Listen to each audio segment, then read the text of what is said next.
vernis à ongles, tablette, flacon. Pétrole. Manteau imperméable. Pétrole. Page de nylon. Pétrole. Feu rouge. Non, n'exagérez pas.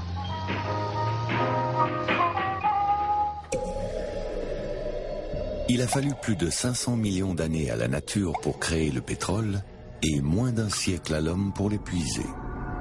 Entre-temps, il a assuré la prospérité et la fortune de l'Occident. Il a été l'enjeu des guerres et des manipulations les plus inavouables.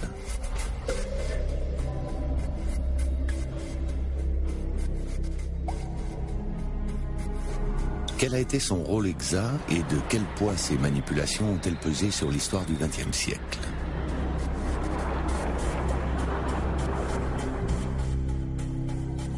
Tout commence en 1859 en Pennsylvanie. Des milliers de prospecteurs se ruent à la recherche de l'or noir, un produit nouveau qui doit remplacer l'huile de baleine devenue trop chère pour s'éclairer. Les prix montent et s'effondrent au gré des découvertes. Parfois le pétrole coûte moins cher que l'eau. Il ne fait pas la fortune de ceux qui l'exploitent, mais uniquement de ceux qui le transportent et le vendent. Notamment celle d'un obscur comptable de l'Ohio. Rockefeller regarde ça et il va s'imposer avec une idée de génie en disant « Moi, je veux un pétrole qui est une qualité standard. Vous pouvez être sûr que vous trouverez partout un pétrole lampant de la même qualité, d'où le nom de Standard Oil. » Et donc, il envahit l'ensemble des États-Unis et la Chine et bien plein d'autres pays. Le gouvernement des États-Unis, grâce à ses consulats de par le monde, a aidé à promouvoir la vente de pétrole lampant pour l'éclairage. Ils y ont passé beaucoup de temps.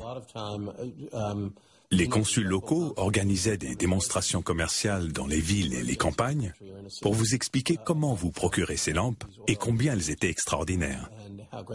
On vous donne la machine à café pour rien, et puis ensuite il faut mettre des petits trucs dedans. C'est Rockefeller qui a inventé ça. Hein? Alors vous avez bien ça. Aujourd'hui, on dit voilà, vous avez une machine à café, elle est pas chère, 50 €, 60 €. Derrière, il faut prendre les petites doses, vous mettez ça, c'est magnifique, c'est un café extraordinaire. Ok, très bien. Mais il a fait la même chose. C'est-à-dire que il dit aux gens, pour vous éclairer, il faut les lampes à pétrole. Ça va être magnifique pour vous. Très bien, parfait. Et par conséquent, la lampe à pétrole, elle est quasiment pour rien. Voilà, qu'à la limite, on installe les lampes à pétrole chez les gens. Alors vous avez une lampe à pétrole, voilà. Et cette lampe à pétrole, elle marche avec un pétrole lampant standard, comme vous dites, standard oil, standard, et vous l'achetez dans les boutiques qui permettent de faire marcher la lampe. Si vous prenez un autre pétrole, vous verrez, hein, mais bon, avec le mien, ça marche. Il laisse tomber toute la part de recherche du pétrole, première exploitation du pétrole. C'est souvent le fait de fermiers, hein, qui bricolent, parce que au début, c'est pas des gisements profonds, choses comme ça. Et Rockefeller va devenir un commerçant qui va leur acheter leur production pétrolière.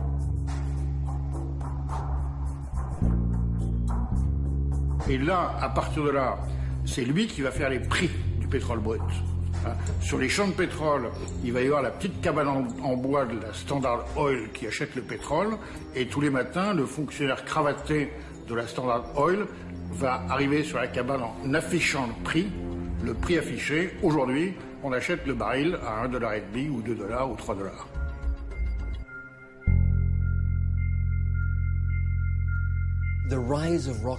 D'une certaine manière, l'ascension de Rockefeller préfigure le capitalisme du XXe siècle. Pourquoi ? Parce que d'une part, il est responsable de l'émergence non pas d'une simple compagnie pétrolière nationale, mais de ce qui est devenu une compagnie pétrolière mondiale. Bien sûr, nous pensons que la mondialisation du capitalisme est un pur produit de la période de l'après-guerre, ou peut-être des années 60. Mais, de toute évidence, ses origines sont bien plus lointaines. Et dans ce contexte, Rockefeller fut très tôt un modèle. D'autre part, c'était un négociateur sans scrupules, tout comme Donald Rumsfeld, qui passait des accords avec Saddam dans les années 80 pour garder les puits ouverts.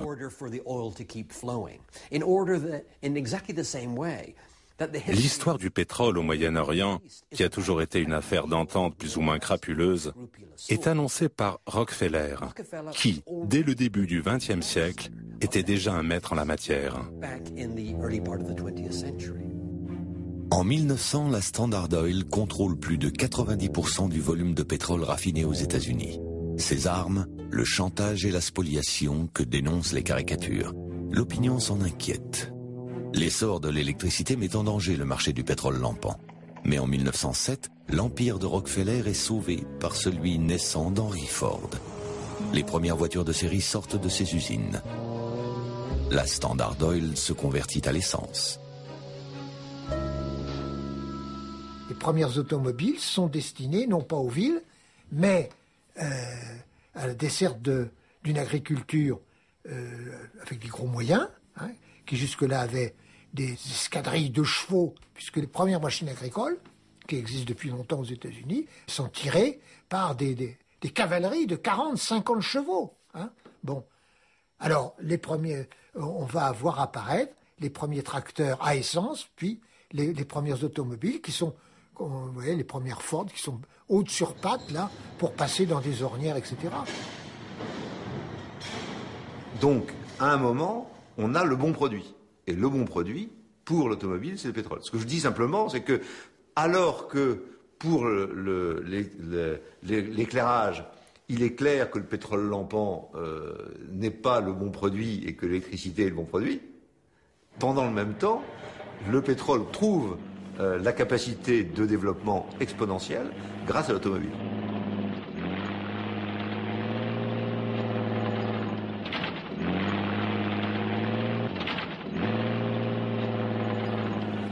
En 1911, au terme d'une bataille juridique impitoyable, le Congrès américain adopte une loi antitrust qui vise directement la position dominante de la Standard Oil. Rockefeller trouve la parade. Il fragmente son empire en plusieurs sociétés, toutes dirigées par des hommes de paille. Standard Oil of New Jersey, Standard Oil of California, Standard Oil of Indiana, etc., etc. Puis la Standard Oil, une fois qu'elle est démantelée en 1911, il faut bien qu'elle trouve un autre terrain d'expansion. Et à ce moment-là, elle va réaliser que le monde hors États-Unis est un formidable terrain pour elle. La Standard Oil part à la conquête de l'Amérique du Sud, Mexique, Venezuela. Elle use de tous les moyens auprès des petits propriétaires et de leur gouvernement pour s'emparer des terrains susceptibles de recéler du pétrole.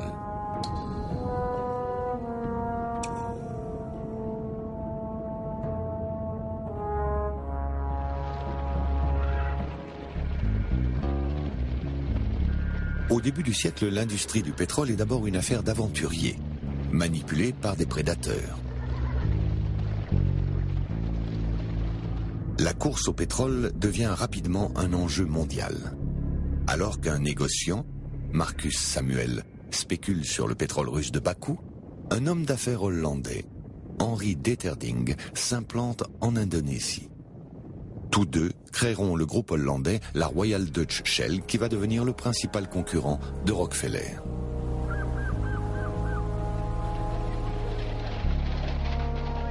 La Grande-Bretagne ne dispose pas de pétrole, mais elle détient au sein de son empire une chasse gardée, le Moyen-Orient, qui va bientôt se révéler la région la plus riche en gisements. En 1901, un homme d'affaires britannique, William Knox D'Arcy, rachète au Shah d'Iran une concession de 60 ans pour rechercher et exploiter du pétrole dans la quasi-totalité du pays. Il ne mettra jamais les pieds dans cette zone, qui pourtant fera sa fortune.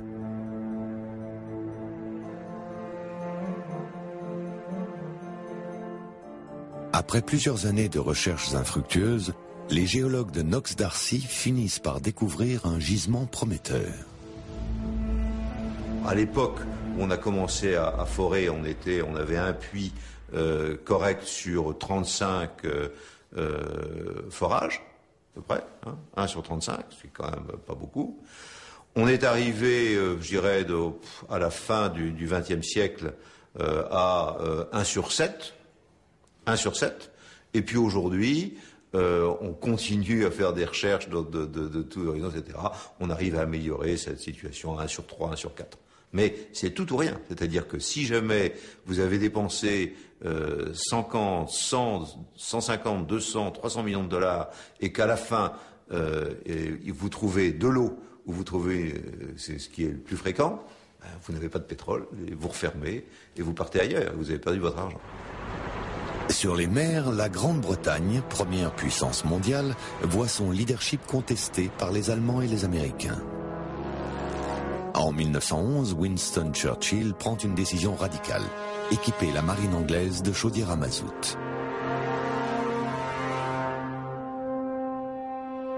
Le charbon était produit au Pays de Galles et le mazout, il est produit dans le Golfe ou aux États-Unis. Donc, cette décision de Winston Churchill, elle amorce ce qu'on appelle maintenant la dépendance pétrolière. Hein, on remplace un matériel produit, une ressource produite nationalement par quelque chose d'importé. Pourquoi Winston Churchill a fait ça? Il a fait ça parce que c'était la suprématie du moteur à mazout par rapport au moteur à charbon. En basculant au mazout, la marine anglaise devenait plus rapide que la marine allemande. Donc se dotait d'un avantage stratégique majeur. Pour protéger ses intérêts stratégiques, le gouvernement britannique prend une participation majoritaire dans l'Anglo-Persian, qui deviendra plus tard la British Petroleum.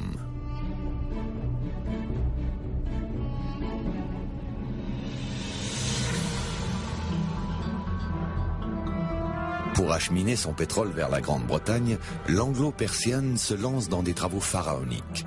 La construction d'un pipeline de plusieurs centaines de kilomètres qui doit rejoindre le port d'Abadan dans le golfe Persique. Dès 1913, la raffinerie d'Abadan est la plus grande du monde. Insatiable, l'Empire britannique ne s'intéresse pas qu'à l'Iran. Il lorgne aussi sur l'Irak, alors simple province de l'Empire ottoman. Pour faire un trou dans un sol, il faut l'autorisation du gouvernement local. Et vous avez un contrat de concession vous autorisant à faire un trou. Alors, ce qu'on sait, c'est qu'il y a du pétrole en Perse. On sait qu'il y en a en Azerbaïdjan, à Bakou. Donc, on suppose que, vu qu'il y en a dans le Caucase et vu qu'il y en a en Perse, il doit y en avoir en Irak.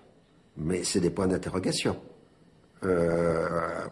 On a des géologues qui commencent à prospecter et qui disent, oui, les terrains nous paraissent favorables à l'existence de couches pétrolières, etc. Mais on n'en a pas retiré un centilitre de ce pétrole. Il est virtuel.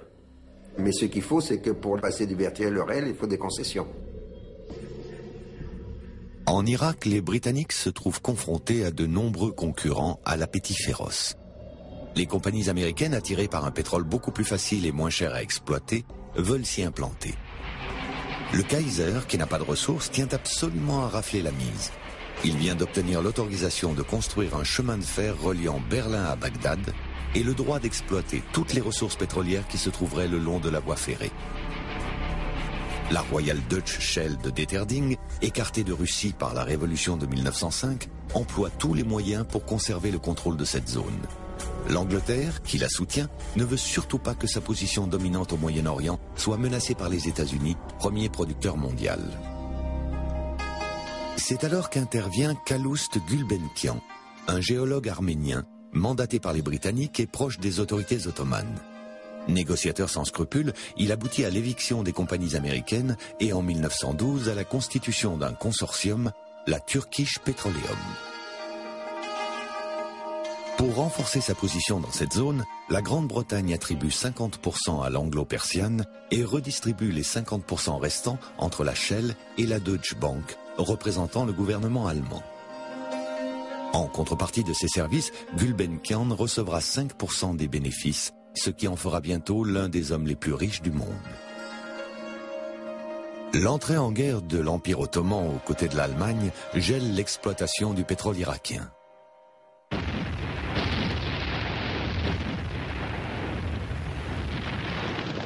Au début de la guerre, personne n'envisage que le pétrole puisse jouer un rôle dans le déroulement du conflit. Les armées en présence sont encore des armées du 19e siècle. En août 1914, les troupes allemandes bivouaquent à quelques kilomètres de Paris. Pour prendre les Allemands de vitesse, le général Gallieni réquisitionne les taxis parisiens. En 48 heures, il réussit à acheminer 7000 hommes sur le front. L'avance allemande est brisée. Le pétrole et l'automobile viennent de renverser le cours de la guerre. Alors il y a un événement symbolique qui est la bataille de Verdun, qui fait que l'armée française est passée successivement élément à élément à Verdun et a été alimentée par la fameuse voie sacrée, mais qui montre bien l'importance nouvelle, puisque la voie sacrée, c'est avant tout des convois continus de camions amenant hommes et munitions sur le front de Verdun.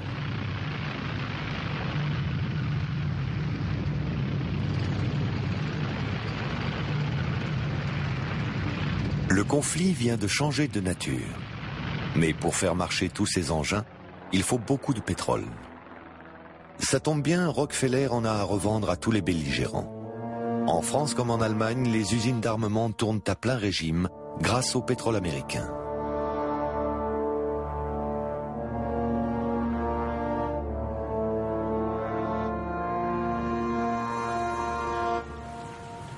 Pour priver les Alliés de leur approvisionnement en carburant, l'Allemagne fait donner ses sous-marins. C'est le torpillage du paquebot Lusitania qui précipite l'entrée des États-Unis dans la guerre. Quand le gouvernement des États-Unis s'est rapproché de l'industrie pétrolière à la veille de son entrée dans la Première Guerre mondiale, Standard Oil avait bien entendu continué à vendre du pétrole aux deux belligérants depuis le début de la guerre. Les compagnies pétrolières ont hésité et ont dit « Eh bien, nous aimerions beaucoup vous aider. Vous savez, mais il y a cette loi antitrust qui nous tape vraiment sur les nerfs. Il va falloir qu'on en parle sérieusement avant de faire quoi que ce soit. » Et c'est ça en grande partie qui a sonné le glas des activités antitrust. Évidemment, la même chose s'est produite pendant la Seconde Guerre mondiale.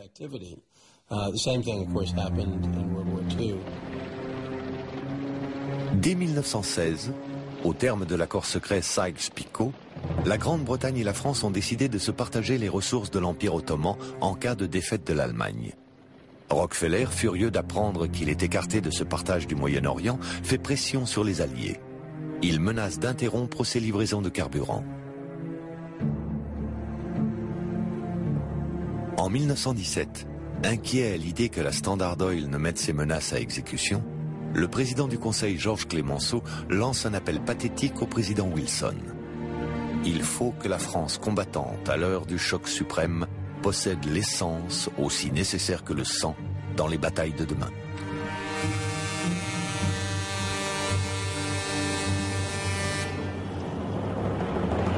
Lorsque les troupes américaines débarquent en France, il ne fait mystère pour personne que cette première armée véritablement motorisée va faire la différence.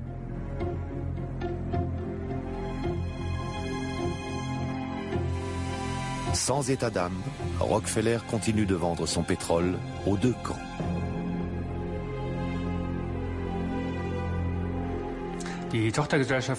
La filiale de Standard Oil a continué de coopérer avec les autorités allemandes tout au long de la Première Guerre mondiale, tout comme son homologue anglo-néerlandaise, la Rhenania, filiale de la Royal Dutch Shell. Cette coopération n'a d'ailleurs posé aucun problème au plan politique, jusqu'en 1917, dans la mesure où les Pays-Bas étaient neutres et le restèrent jusqu'à la fin de la guerre. Les États-Unis aussi étaient neutres dans un premier temps, mais lorsque ces derniers entrèrent en guerre contre l'Allemagne en 1917, la DAPG, filiale germano-américaine de la Standard Oil en Allemagne, continua d'être considérée comme une entreprise patriotique, une société d'intérêt national, si bien que la coopération se poursuivit jusqu'à la fin de la guerre. À la fin de la guerre, la production de pétrole est passée de 100 000 barils par jour à 300 000 barils par jour. Les bénéfices des sociétés sont multipliés par 4. Ce qui fait que le grand homme d'État britannique, Lord Curzon, a dit la victoire de 1918 a été gagnée sur un flot de pétrole. Et de ce fait même, pour les belligérants, le pétrole est devenu le produit stratégique majeur.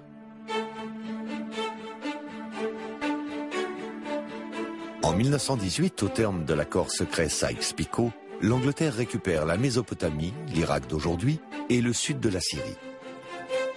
La France obtient le Liban et la Syrie du Nord, incluant la ville de Mossoul où sont potentiellement concentrées des ressources pétrolières considérables. Alors il y a un problème, c'est qu'il démontre que la négociation préalable n'avait pas pris en compte le pétrole. C'est que d'un côté, les Anglais ont les concessions, dans le cadre de la Turkish Petroleum Company, et les Français ont le territoire, puisque l'accord Sykes-Picot leur accorde les vilayets de Mossoul dans leur zone d'influence au Proche-Orient. Et donc, on va très vite, aussi bien du côté britannique que du côté français, réfléchir à un troc. Et le troc sera que les Anglais accorderont aux Français une part des concessions, ce qui est facile, car il suffit de confisquer la part allemande et la rétrocéder à la France. Et de l'autre côté, la France cédera la zone d'influence que l'accord Sykes-Picot pour le donner aux Anglais. Alors, c'est très facile à dire comme ça, mais c'est 2 ans de négociations complexes et difficiles. Et dans cette longue négociation, très compliquée, qui va de Versailles à San Remo, le mot pétrole ne sera pas prononcé. Et alors le symbole est le fait que le tracé définitif et le système définitif des mandats du Proche-Orient est décidé à la conférence de San Remo, dans une villa. Et de l'autre côté, dans une villa voisine, on signe l'accord pétrolier, dans lequel la France reçoit finalement 23,75% des parts de la Turkish Petroleum Company. En 1920, l'Angleterre se fait octroyer un mandat qui lui accorde les pleins pouvoirs en Irak. Elle installe à la tête du nouvel État le roi Faisal et menace de ne pas ratifier sa constitution si la Turkish Petroleum n'obtient pas le droit de prospecter, d'extraire et de raffiner du pétrole sur la quasi-totalité du territoire irakien jusqu'à l'an 2000.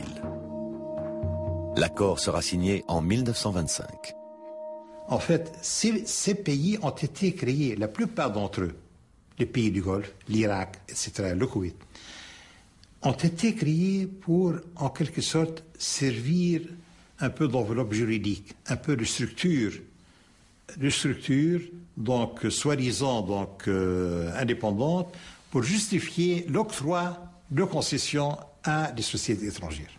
Il y a un mot d'ailleurs de Churchill qui a dit, voilà, on a créé l'Irak, en fait, c'est à partir de 3 puits de pétrole et de 3 étries différentes, on a fait un État.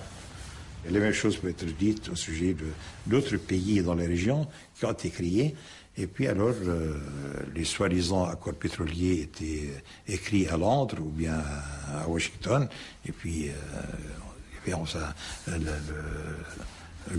l'émir local ou le responsable ou le roi local a posé son empreinte digitale sur l'accord en guise de signature. Évidemment que les États sont là en permanence, mais ils sont là au nom d'abord de facteurs stratégiques, sauf peut-être l'État américain qui voit plus les intérêts commerciaux, parce que de toute façon le pétrole il en a. C'est simplement s'assurer que ces compagnies ne sont pas exclues des autres zones de production. En 1927, du pétrole jaillit à Kirkouk.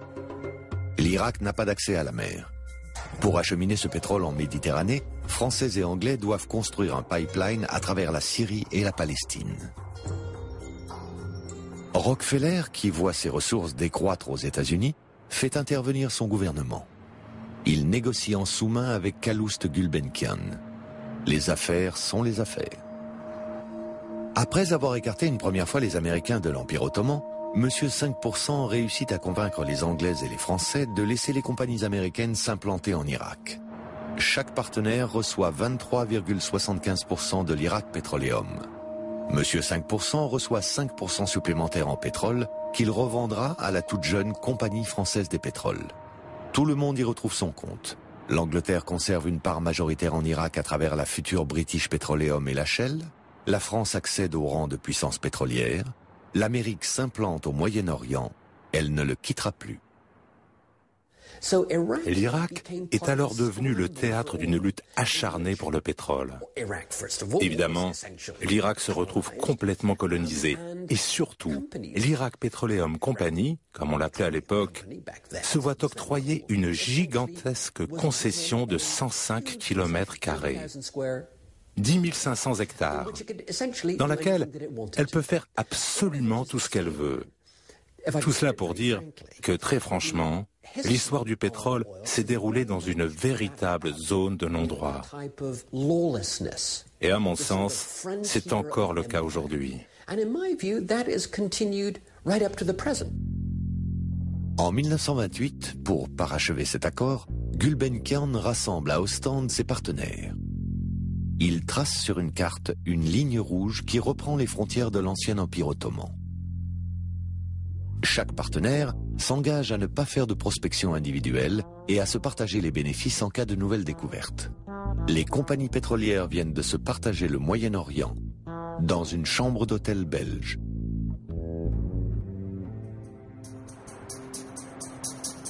Contrôlé par une poignée d'hommes, le pétrole va façonner en Occident un mode de vie auquel tout le monde veut avoir accès.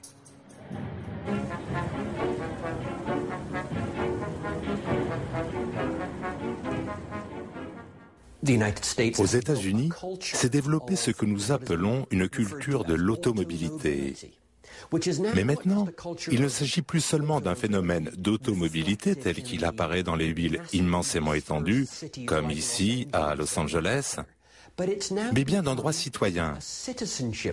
La plupart des gens estiment que se déplacer et conduire partout pour pas cher est un droit naturel, au même titre que le droit de vote, un peu comme si, quelque part, c'est aussi ça, être un vrai Américain. À la fin des années 20, le monde est confronté à une crise de surproduction. L'Union soviétique, qui a besoin de devises, inonde le marché de pétrole à bas prix et fait chuter les cours. Entre les deux guerres, il y a donc les trois grands acteurs dominants à l'époque. C'est la Standard Oil, Rockefeller n'est plus là, mais qui vient de s'internationaliser. Il y a Shell et la British Petroleum, qui est assise sur de gigantesques réserves au Moyen-Orient. Alors, il y a deux solutions dans une situation de ce genre. C'est ce que nous explique la théorie des jeux. Il y a les jeux coopératifs et les jeux non coopératifs. En d'autres termes, les jeux non coopératifs, c'est de se taper sur la gueule et se livrer à une guerre dure, une guerre des prix, guerre pour les gisements, etc. C'est très douloureux, parce qu'on prend des coups. Il y a une autre solution, c'est les jeux coopératifs. Les coopératifs, ça veut dire on s'entend entre nous pour se partager le gâteau, et puis on réglemente la profession. Detterding, le patron de la Shell, prend une initiative.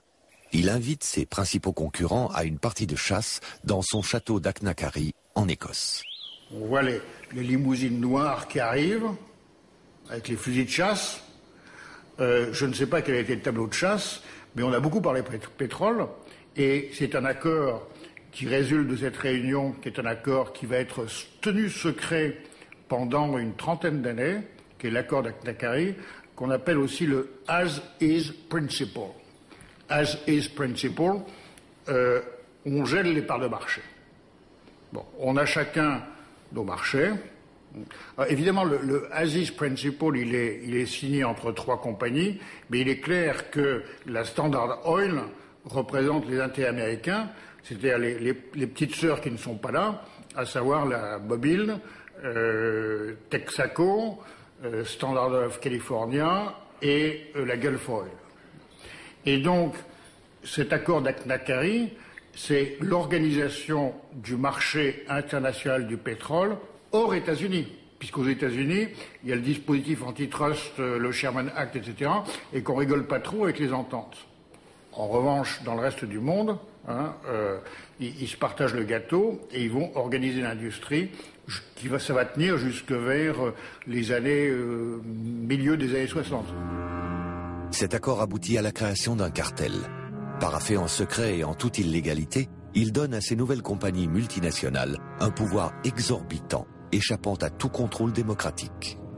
L'ensemble de ces manœuvres qui nous paraissent aujourd'hui, évidemment, impérialistes, capitalistes, etc., n'est pas négligeable parce que ça a permis un développement régulier de l'industrie pétrolière et un accroissement continu de la consommation pétrolière dans le monde, dans un système du puits à la pompe qui permettait aux compagnies d'avoir des bénéfices raisonnables et donc d'assurer l'amortissement de leurs investissements qui étaient extrêmement lourds. Et comme ils étaient intégrés du puits à la pompe, finalement, beaucoup de coûts d'intermédiaires disparaissaient. Puisque ce qu'on considérait, c'était la somme globale qui était investie et la rentabilité en prenant en compte l'ensemble du trajet pétrolier.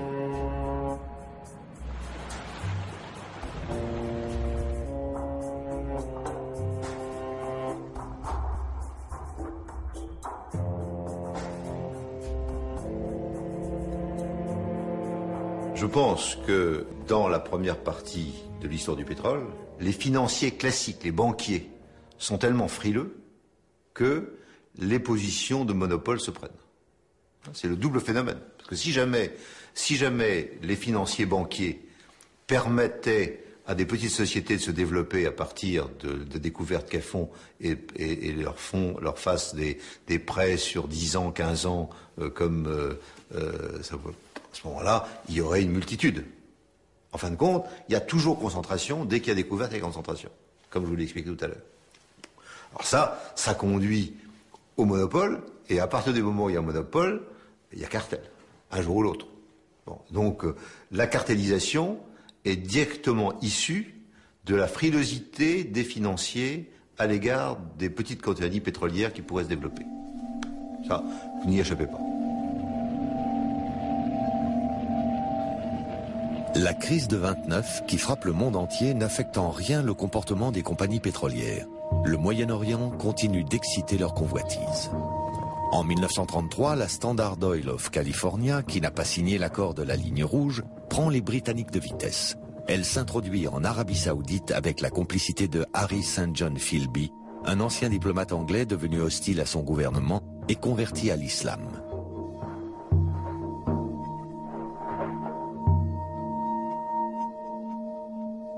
Pour une image simple, vers 1939, l'association entre le mot arabe et le mot pétrole est en train de s'installer. Et la meilleure preuve est le début de la série de Tintin, Pays au pied de l'or noir, diffusée en 1939, qui va être interrompue par la guerre. En 1938, l'Allemagne importait de Roumanie 886 000 tonnes. L'outre-Atlantique, 4 167 000 tonnes. Au total, 5 53 000 tonnes. Mais la guerre moderne sur les océans, dans les airs aussi bien que sur terre, exige des masses énormes de carburant. Une armée où le moteur s'est substitué au cheval doit pouvoir compter sur des ressources en pétrole quasi inépuisables. En effet, pour faire la guerre, il faut à l'Allemagne 15 millions de tonnes de carburant au minimum. Elle peut produire annuellement 3 millions de tonnes d'essence synthétique. La production totale roumaine est de 5 600 000 tonnes. Au total, 8 600 000 tonnes. L'Allemagne sera donc toujours en déficit de 6 400 000 tonnes. Depuis la fin de la Première Guerre mondiale, l'Allemagne a perdu toutes ses concessions pétrolières. Dès 1922, elle a passé un accord secret de ravitaillement avec l'Union soviétique et cherche d'autres sources d'approvisionnement. Mais pour les nazis, ce n'est pas suffisant. Dans les années 20, il est devenu de plus en plus clair que si l'Allemagne se réarmait ou entrait en guerre, elle manquerait de pétrole. Une des solutions était de produire du pétrole de synthèse, du pétrole à base de charbon en fait, grâce à un procédé appelé l'hydrogénation. Ces recherches, dont le géant de la chimie en Allemagne, IG Farben, fut le pionnier, avaient été menées dans les années 20. Et lorsqu'Hitler est arrivé au pouvoir, il a trouvé l'idée très intéressante. Mais IG Farben lui a dit « ce n'est pas raisonnable, c'est bien trop coûteux à fabriquer ». Et Hitler a répondu « peu importe, le pétrole est absolument essentiel ». Et IG Farben a reçu des sommes d'argent considérables. C'est ainsi que dès 1936-37, ils ont pu mettre sur pied un vaste programme de production chimique du pétrole qui s'est considérablement développé jusqu'à la fin des années 30. On pourrait avancer qu'une des raisons pour lesquelles les Allemands étaient si pressés d'envahir les Sudètes est que cette région regorgeait de charbon brun, de lignite, permettant de fabriquer un très bon carburant synthétique. Lorsque les Sudètes ont été occupés, Hermann Göring s'est immédiatement dirigé vers les mines de charbon brun pour en prendre le contrôle et mettre en place une immense usine de fabrication de pétrole de synthèse. En 1936, Hitler déclare au Salon de l'automobile « La production de carburant de l'Allemagne doit désormais être développée avec toute la rapidité possible. Cette tâche doit être menée et exécutée avec la même détermination que l'on conduit une guerre, puisque de sa solution dépend la future conduite de la guerre. » Le patron de la Shell, Henri Deterding, qui ne cache pas ses sympathies pour les nazis, propose à Hitler de lui vendre du pétrole à crédit. Il sera débarqué par son conseil d'administration. Mais le réarmement et la réindustrialisation du Reich n'auraient jamais pu avoir lieu sans la complicité active des grandes firmes américaines favorables aux nazis. Dans les archives de General Motors, on a retrouvé une lettre écrite vers la fin des années 30 par une femme, une actionnaire, et adressée à Alfred Sloan, qui a été patron de General Motors des années 20 jusqu'au début des années 50. Cette femme lui avait écrit pour lui dire quelque chose du genre « Nous faisons des affaires avec l'Allemagne par le biais de notre sous-traitant Opel, et nous faisons des camions pour le régime nazi. Et je sais très bien, parce que je l'ai lu dans les journaux, qu'il tue les Juifs là-bas. Et il ramasse les gens dans la rue. Comment une compagnie comme la nôtre peut-elle encore faire des affaires avec ces gens-là? Sachez que moi, qui suis actionnaire, je trouve ça dégoûtant. » Et Sloan, de manière très condescendante, lui a répondu « Madame, on n'est pas là pour faire de la politique, on est là pour vendre des voitures. C'est tout ce que nous faisons. » Le programme allemand de pétrole de synthèse a rencontré quelques problèmes. Certains composants chimiques essentiels au bon déroulement des opérations leur faisaient défaut, l'éthyle en particulier. Celui-ci était produit principalement par des compagnies américaines comme DuPont. Évidemment, on peut se dire les affaires sont les affaires et se contenter de voir les choses sous cet angle. Si on veut faire des affaires, on trouve toujours un moyen. Mais en réalité, l'implication de DuPont était bien plus étroite, parce qu'il y avait eu toutes sortes d'accords avec IG Farben, le géant allemand des produits chimiques, pour se partager des marchés et pour s'échanger des informations techniques. Les entreprises américaines et allemandes étaient vraiment très proches. Comme chacun le sait, la Standard Oil a permis aux Allemands de développer leur capacité à produire leur pétrole de synthèse à partir du charbon. Contrairement au pétrole, on en trouve en abondance en Allemagne.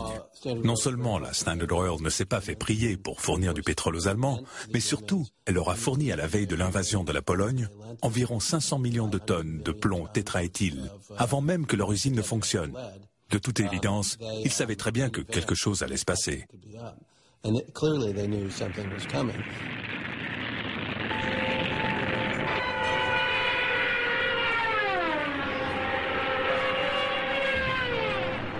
En septembre 1939, en Allemagne, 14 usines de pétrole synthétique fonctionnent à plein régime. 6 autres sont en construction. Sans l'éthyle, ce composant chimique fourni par les firmes américaines DuPont de Nemours et la Standard Oil, l'aviation allemande n'aurait pas pu décoller en 1940.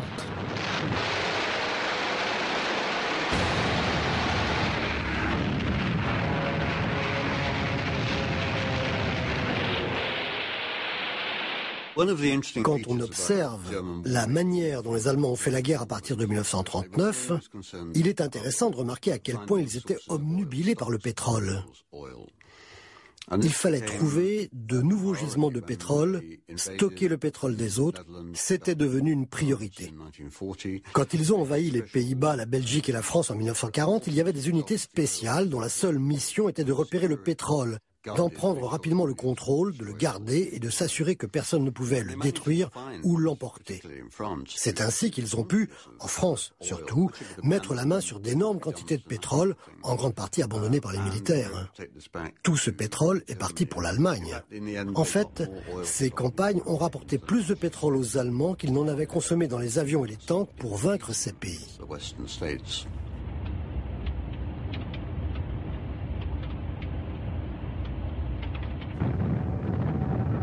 L'Allemagne peut bombarder l'Angleterre sans crainte de manquer de carburant.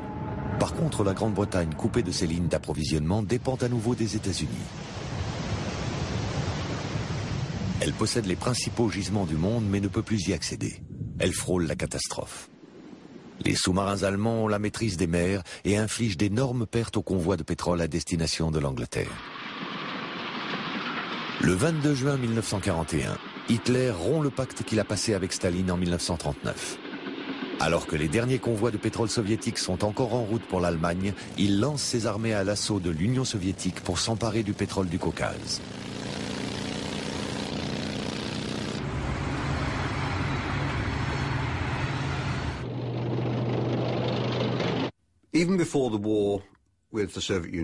Avant même d'attaquer l'Union soviétique, Hitler avait ordonné à Göring de préparer une brigade spéciale composée de professionnels de l'industrie du pétrole.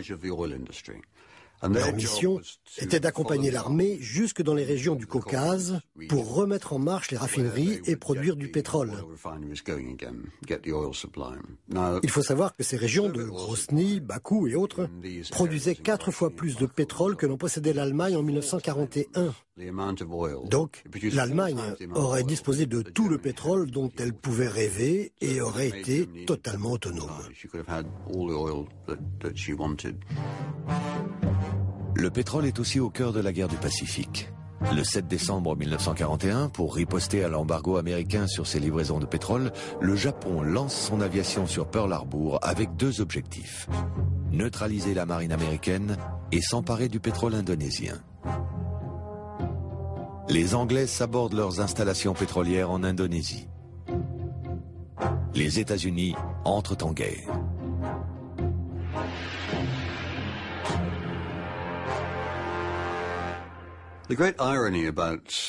L'ironie de l'histoire, c'est que d'une manière générale, le pétrole soviétique était, par rapport au pétrole allemand, de qualité très inférieure. Les ingénieurs russes avaient conçu des tanks et des véhicules alimentés par un carburant bien plus brut. Et donc, en pratique, le pétrole trouvé en Union soviétique n'était pas du tout adapté à la technologie sophistiquée et aux moteurs très perfectionnés qui équipaient les tanks et les véhicules allemands. Au cours de l'été 1942, les Allemands arrivent dans le Caucase, conformément à la stratégie qu'Hitler avait établie au début de la guerre. Le pétrole d'abord, Moscou ensuite, et enfin Staline, mais surtout le pétrole d'abord. Mais à leur arrivée, l'armée rouge avait tout détruit. La pénurie de pétrole précipite la défaite allemande. À l'hiver 1943, l'armée allemande encerclée à Stalingrad, incapable de lancer une contre-offensive pour briser l'étau soviétique, essuie sa première grande défaite. Elle connaît un sort analogue dans le désert de Libye. C'en est fini du rêve d'Hitler de s'emparer du pétrole du Moyen-Orient.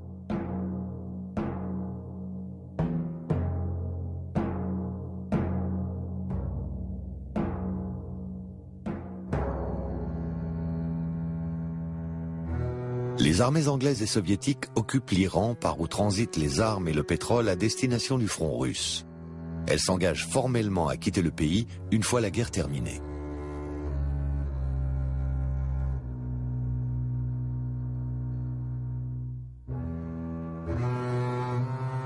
En 1943, à Téhéran, 2 ans après avoir débarqué le Shah, suspect de sympathie pour l'Allemagne nazie, Churchill, Roosevelt et Staline planifient le débarquement des troupes alliées. L'armée rouge reprend l'initiative. Elle foncera bientôt sur Berlin. En Angleterre, les Alliés organisent méthodiquement leur approvisionnement en carburant.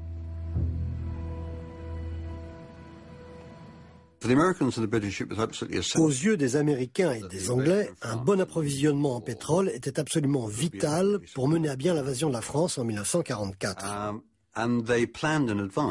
Ils avaient pris les devants en construisant un pipeline sous la Manche pour acheminer depuis des dépôts situés au Royaume-Uni le pétrole vers la France.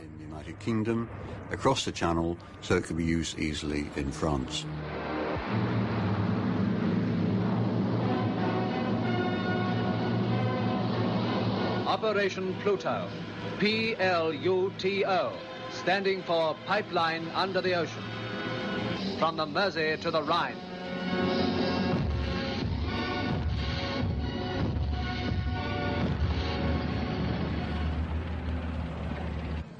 À la fin de la guerre, malgré les bombardements massifs, les usines de carburant synthétique en Allemagne fournissent 57% de l'approvisionnement du Reich et 92% de l'essence d'aviation.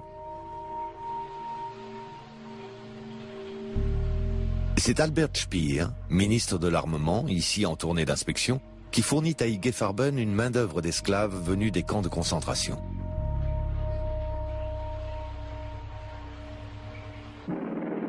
La destruction des ressources en carburant de l'Allemagne devient une priorité absolue pour les Alliés. Après avoir bombardé les usines d'IG Farben, les Alliés frappent les installations pétrolières de Roumanie. La chasse allemande reste clouée au sol.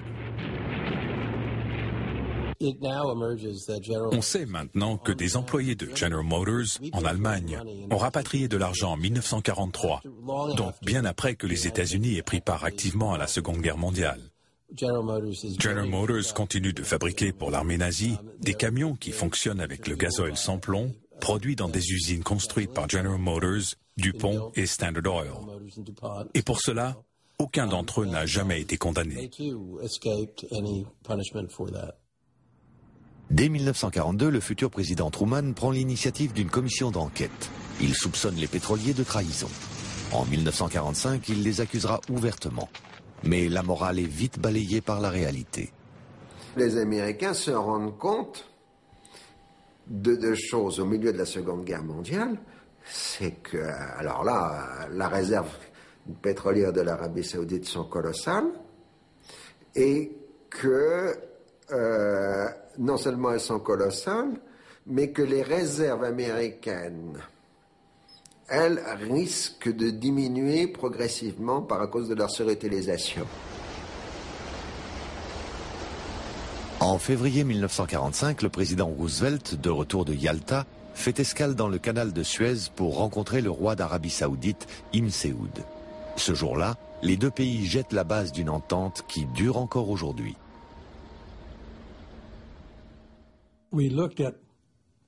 Après la guerre, on s'est demandé à quoi allait ressembler le monde. Et à nos yeux, il était évident que le pétrole allait devenir une denrée précieuse. Et dans tous les pays au monde, lequel possédait le plus de pétrole? L'Arabie Saoudite. On a beaucoup commenté cette rencontre, mais d'une manière implicite, nous nous engagions à protéger le royaume saoudien. Ça n'a jamais été écrit nulle part, je n'ai jamais vu aucun document qui en fasse mention. Mais dans tous les cas, c'était sous-entendu. Et c'est bien ce que nous avons fait, car depuis, nous n'avons cessé de défendre le royaume d'Arabie Saoudite. En 1945, c'est toute une politique étrangère qui a vu le jour. Ce que Michael Clair a appelé une stratégie mondiale d'acquisition du pétrole reposant sur 3 pays. En premier, il y a eu cette relation privilégiée avec l'Arabie Saoudite, fondée sur l'accord passé entre Roosevelt et le roi Fahd en 1945. Le second pays a été le Venezuela et le troisième l'Iran. Et ces 3 piliers étaient censés fournir du pétrole bon marché, accessible et de très bonne qualité, indispensable au fonctionnement de l'économie américaine.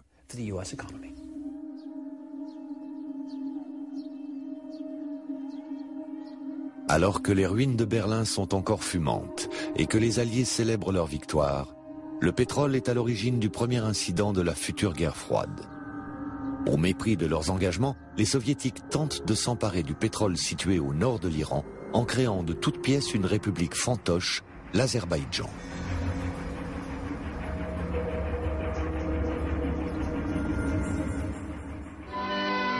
Aujourd'hui, dans son palais des 1001 nuits, le souverain Reza Shah voit s'élever de graves problèmes issus d'un conflit souterrain. L'Azerbaïdjan réclamera-t-il son autonomie? Les troupes russes refuseront-elles de quitter l'Iran? L'Iran sera-t-il demain le problème majeur de l'ONU?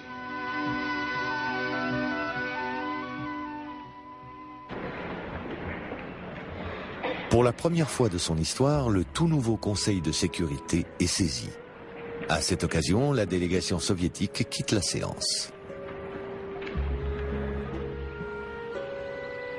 Le jeune Shah d'Iran reprend le contrôle de son territoire avec l'aide militaire des États-Unis. Mais l'Iran va être au cœur d'autres crises qui opposeront Américains et Soviétiques. C'est une fois de plus le pétrole qui en sera la cause. Dans un instant, les grandes manipulations, le second volet de la face cachée du pétrole.